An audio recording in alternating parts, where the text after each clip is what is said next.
बिस्मिल्लाहिर्रहमानिर्रहीम। अस्सलामु अलैकुम। डियर स्टूडेंट्स, वकार अरशद है, योर बायोलॉजी टीचर। कैसे हैं आप सब? उम्मीद है खैर आफियत से होंगे। आइए आज के लेक्चर को डिस्कस करते हैं। Dear students, recall your memory. Previous lecture में हम डिस्कस कर रहे थे स्पाइनल कॉर्ड के बारे में। स्पाइनल कॉर्ड क्या है? It is a tubular nerve bundle. ये दरअसल नर्व का एक बंडल है जो कि ब्रेन स्टेम के बाद से शुरू होता है, लोअर बैक तक जाता है। डियर स्टूडेंट्स, इसकी हिफाजत के लिए इसके ऊपर वर्टिब्रल कॉलम होती है, बैकबोन होती है, रीढ़ की हड्डी होती है। डियर स्टूडेंट्स, इसकी स्ट्रक्चर की बात की जाए तो इसके सेंट्रल रीजन को जो बटरफ्लाई लाइक होता है, ये ग्रे मैटर का बना होता है और इसमें से डोर्सल और वेंट्रल रूट्स निकलती हैं स्पाइनल नर्व्स की। इसी तरह इसके आउटर रीजन को व्हाइट मैटर कहते हैं। सेंट्रल रीजन के बरअक्स इसके अंदर माइलिनेटेड एक्सोन होते हैं। डियर स्टूडेंट्स, हमने डिस्कस किया स्पाइनल कॉर्ड से निकलने वाली नर्व्स को स्पाइनल नर्व्स कहते हैं, जो सेंसरी और मोटर नर्व्स दोनों के एक्सोन रखती हैं और ये आगे जाकर के मिक्स्ड नर्व में तब्दील हो जाती हैं। अगर हम इसके फंक्शन की बात करें, ये बड़ा अहम किरदार अदा करता है, कोऑर्डिनेटर का काम करता है, ब्रेन और बॉडी पार्ट्स को आपस में जोड़ता है और रिफ्लेक्स एक्शंस को कंट्रोल करता है। इसकी लेंथ रफली 40 सेंटीमीटर है और इसकी विड्थ तकरीबन हमारे अंगूठे के बराबर होती है। आइए CNS को कंप्लीट करने के बाद, सेंट्रल नर्वस सिस्टम को डिस्कस करने के बाद पेरिफेरल नर्वस सिस्टम को डिस्कस करते हैं। पेरिफेरल नर्वस सिस्टम की बात की जाए तो इसको PNS भी कहा जाता है। जिस तरह सेंट्रल नर्वस सिस्टम को CNS कहा जाता है, इसको PNS भी कहा जाता है, पेरिफेरल नर्वस सिस्टम। ये एब्रिविएशन है। डियर स्टूडेंट्स, आपके ब्रेन से जो नर्व्स निकलती हैं या ब्रेन की तरफ जो नर्व्स आती हैं वो क्रेनियल नर्व्स कहलाती हैं। आपके स्पाइनल कॉर्ड से जो नर्व्स निकलती हैं या उसकी तरफ जो नर्व्स आती हैं वो स्पाइनल नर्व्स कहलाती हैं। स्पाइनल नर्व्स की तादाद कितनी है? 31 पेयर्स। और अगर हम क्रेनियल नर्व्स की बात करें तो 12 पेयर्स क्रेनियल नर्व्स के होते हैं। ये इंपॉर्टेंट इंफॉर्मेशन है। 31 और 12 पेयर्स। इसी तरह पेरिफेरल नर्वस सिस्टम में स्पाइनल नर्व के अलावा, क्रेनियल नर्व के अलावा गैंग्लिया भी पाए जाते हैं। गैंग्लिया क्या है? गैंग्लिया कहा जाता है cluster of cell bodies outside the CNS। Central nervous system से बाहर न्यूरॉन सेल के सेल बॉडीज का जो क्लस्टर है वो दरअसल गैंग्लिया कहलाता है। डियर स्टूडेंट्स, नर्व और गैंग्लिया कलेक्टिवली मजमूई तौर पर पेरिफेरल नर्वस सिस्टम बनाते हैं जो पूरे जिस्म में फैले हुए हैं, ब्रेन और स्पाइनल कॉर्ड से निकलते हैं और उसकी तरफ इंफॉर्मेशन लेकर के आते हैं। आइए फर्दर डिटेल्स को देखते हैं। डियर स्टूडेंट्स, अगर हम इसकी फ्लो शीट डायग्राम ड्रॉ करके समझने की कोशिश करें तो यूं बनाई जा सकती है। सबसे पहले ब्रेन और स्पाइनल कॉर्ड है, ये सेंट्रल नर्वस सिस्टम बनाता है। ब्रेन और स्पाइनल कॉर्ड से दो तरह की नर्व्स निकलती हैं। एक को क्रेनियल नर्व्स कहा जाता है जबकि दूसरी को स्पाइनल नर्व्स का नाम दिया जाता है। ब्रेन से निकलने वाली नर्व या ब्रेन की तरफ जाने वाली नर्व्स क्रेनियल नर्व्स हैं और स्पाइनल कॉर्ड से ताल्लुक रखने वाली नर्व्स स्पाइनल नर्व्स कहलाती हैं। ये फर्दर दो पाथवेज बनाती हैं। एक को सेंसरी पाथवे कहा जाता है, एक को मोटर पाथवे का नाम दिया जाता है। स्पाइनल नर्व के 31 पेयर्स हैं, क्रेनियल नर्व्स के 12 पेयर्स हैं। डियर स्टूडेंट्स, इन दोनों में फर्क को समझ लीजिए। सेंसरी पाथवे क्या है और मोटर पाथवे क्या है। रिसेप्टर ऑर्गन से CNS तक यानी ब्रेन और स्पाइनल कॉर्ड तक जो इंफॉर्मेशन आती है, नर्व इंपल्स का ये पाथवे सेंसरी पाथवे कहलाता है। इसको आप लिख सकते हैं रिसेप्टर टू कोऑर्डिनेटर। ये शॉर्ट क्वेश्चन पूछा जा सकता है। सेंसरी पाथवे कौन सा है कि जिसमें नर्व इंपल्स रिसेप्टर से कोऑर्डिनेटर तक मूव करती है, कंडक्ट होती है। मोटर पाथवे की बात की जाए, नर्व इंपल्स का कोऑर्डिनेटर से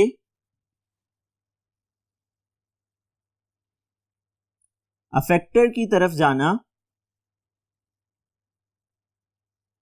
इसके लिए जो पाथवे फॉलो होता है वो मोटर पाथवे कहलाता है।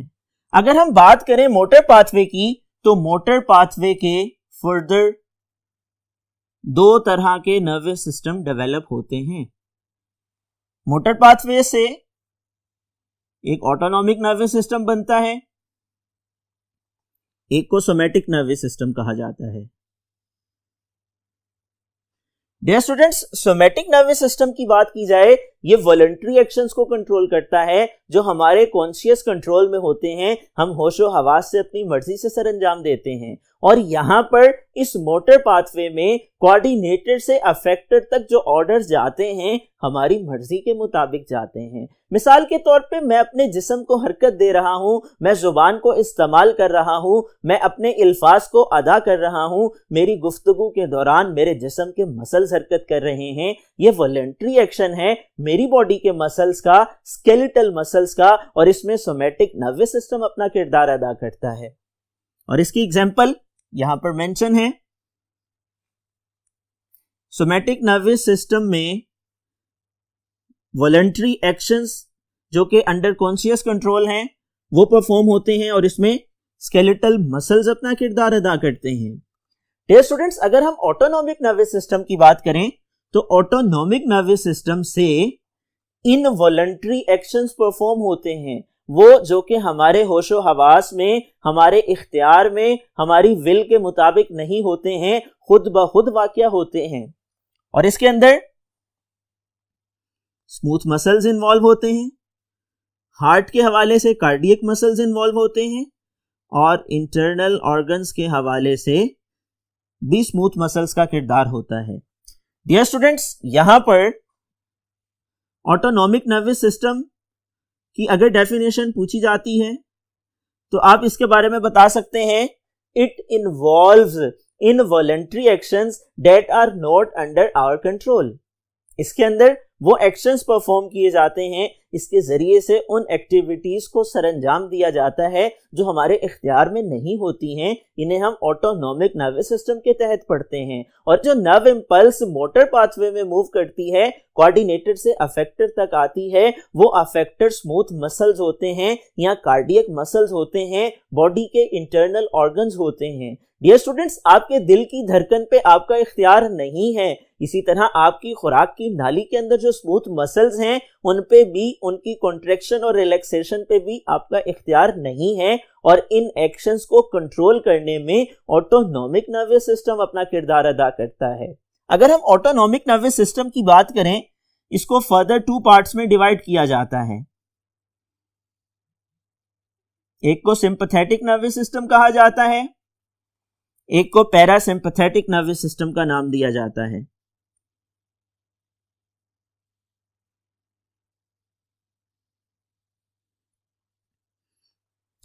सिंपैथी का लफ्ज हमदर्दी के लिए इस्तेमाल होता है। सिंपैथेटिक नर्वस सिस्टम ऐसा नर्वस सिस्टम है जो हमारे जिस्म को इमरजेंसी सिचुएशन में फाइट करने के लिए मदद मुहैया करता है। ये फाइट और फ्लाइट रिस्पॉन्स में मददगार है, यानी ऐसा रद्दे अमल कि जिसमें आप इमरजेंसी सिचुएशन को फेस करते हैं। मिसाल के तौर पे आपको किसी अलार्मिंग सिचुएशन का सामना है, आपका मुकाबला आपके दुश्मन से है, आपके कंपेटिटर आपके हरीफ से है, और आपकी और उसकी कशमकश जारी है और आपको उसके साथ कशमकश के दौरान तकलीफ उठानी पड़ती है। नतीजे के तौर पे आपको गुस्सा आता है, आपका ब्लड प्रेशर ज्यादा हो जाता है, आपकी आंखें खुल जाती हैं जिसे प्यूपिल डायलेट होना कहते हैं, आपके दिल की धड़कन तेज हो जाती है, आपके सांस की रफ्तार ज्यादा हो जाती है। इस दौरान में आपके जिस्म में हजम होने का अमल सुस्त हो जाता है, सारी ताकत और तवानाई बाजुओं में आ जाती है ताकि दुश्मन का जवाब दिया जाए, कंपेटिटर को रिस्पॉन्ड किया जाए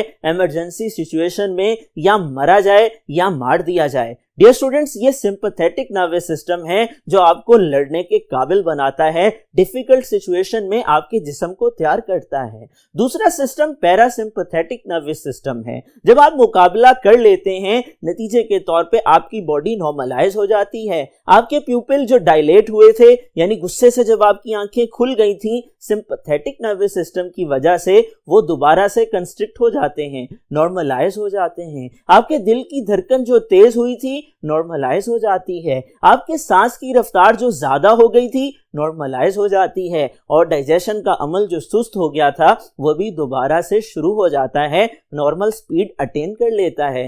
ये पैरासिम्पैथेटिक नर्वस सिस्टम है जो बॉडी को नॉर्मलाइज करता है। इसके बरक्स sympathetic nervous system emergency situation को डील करने में मदद देता है, फाइट और फ्लाइट रिस्पॉन्स में मददगार है। ये सोमैटिक नर्वस सिस्टम और इसके साथ ऑटोनॉमिक नर्वस सिस्टम की डिटेल है जो हमने डिस्कस की। ये दोनों अहम हैं और शॉर्ट एंड लॉन्ग क्वेश्चन के हवाले से पूछी जा सकती हैं। आपसे डेफिनेशंस पूछी जा सकती हैं, डिटेल नोट भी लिखने के लिए सवाल पूछा जा सकता है। आइए फर्दर डिटेल्स को देखते हैं।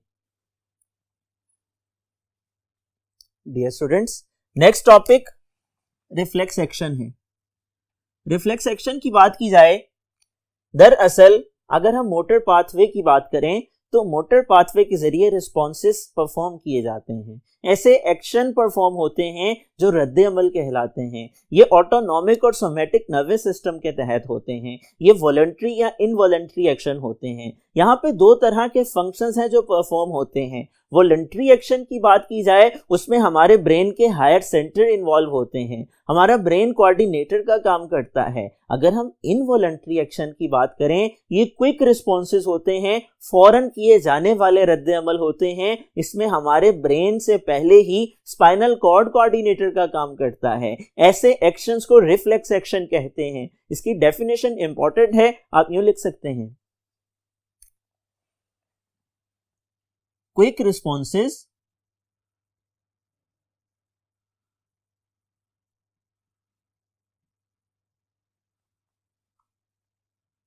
coordinated by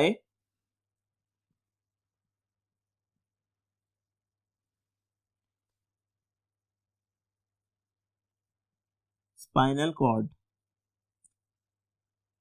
are known as reflex action। इसी तरह अगर हम रिफ्लेक्स आर्क की बात करें, रिफ्लेक्स आर्क का मतलब pathway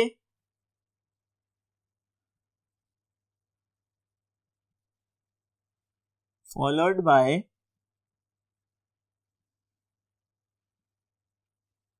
nerve impulse in reflex action।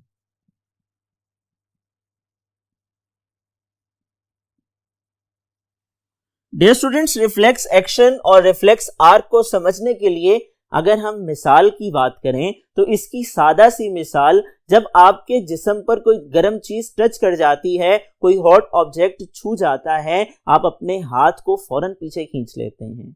आपका हाथ जो कि फौरन पीछे की तरफ आ जाता है किसी गर्म चीज को छू जाने के बाद, ये रिफ्लेक्स एक्शन की मिसाल है। इसमें होता क्या है, नर्व इंपल्स जनरेट होती है, पेन रिसेप्टर हैं, टेम्परेचर रिसेप्टर हैं, आपकी स्किन में पाए जाते हैं, आपके हाथ की स्किन में वो इस स्टिमुलस को रिसीव करते हैं। इंफॉर्मेशन को नर्व इंपल्स की सूरत में ब्रेन और स्पाइनल कॉर्ड तक डिलीवर करते हैं। ब्रेन तक पहुंचने से पहले जो ही ये इंफॉर्मेशन स्पाइनल कॉर्ड तक पहुंचती है, वो उसको इंटरप्रेट करता है, उसके मुताबिक ऑर्डर्स देता है आपके बाजुओं के मसल को, और आप गर्म चीज से हाथ फौरन पीछे खींच लेते हैं। इस अमल के दौरान आपके बाजुओं के मसल हरकत करते हैं, कॉन्ट्रैक्ट और रिलैक्स करते हैं। ये अफेक्टर का काम करते हैं। आपकी उंगलियों की स्किन के ऊपर रिसेप्टर जो हैं, ये सेंस करते हैं स्टिमुलस को, पेन को सेंस करते हैं, टेम्परेचर को सेंस करते हैं। यहाँ स्पाइनल कॉर्ड कोऑर्डिनेटर का काम करता है।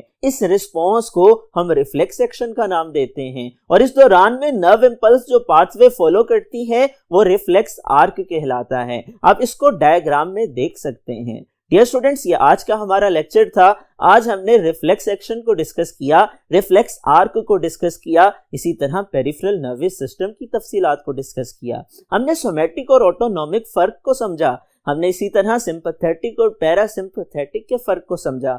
मुझे उम्मीद है ये तमाम टॉपिक्स आप लोगों ने समझ लिए होंगे, लेकिन समझने के बाद याद भी कीजिएगा, नोट डाउन भी कीजिएगा। आज के लेक्चर में बहुत से सवालात हैं, वो शॉर्ट क्वेश्चन भी बन सकते हैं, लॉन्ग क्वेश्चन और एमसीक्यू भी बन सकते हैं। डेफिनेशंस की सूरत में शॉर्ट क्वेश्चन आ सकते हैं, एमसीक्यूज की सूरत में इंफॉर्मेशन आ सकती हैं। आपने हर हवाले से आज के लेक्चर को तैयार करना है। मुझे उम्मीद है ये लेक्चर समझने के बाद आप टीचर की इंस्ट्रक्शंस को फॉलो करते हुए इसको याद करने के लिए नोट डाउन भी करेंगे और इम्तिहानात में अच्छे नंबर भी हासिल करेंगे। डियर स्टूडेंट्स, अगले लेक्चर तक के लिए अपना ख्याल रखिएगा।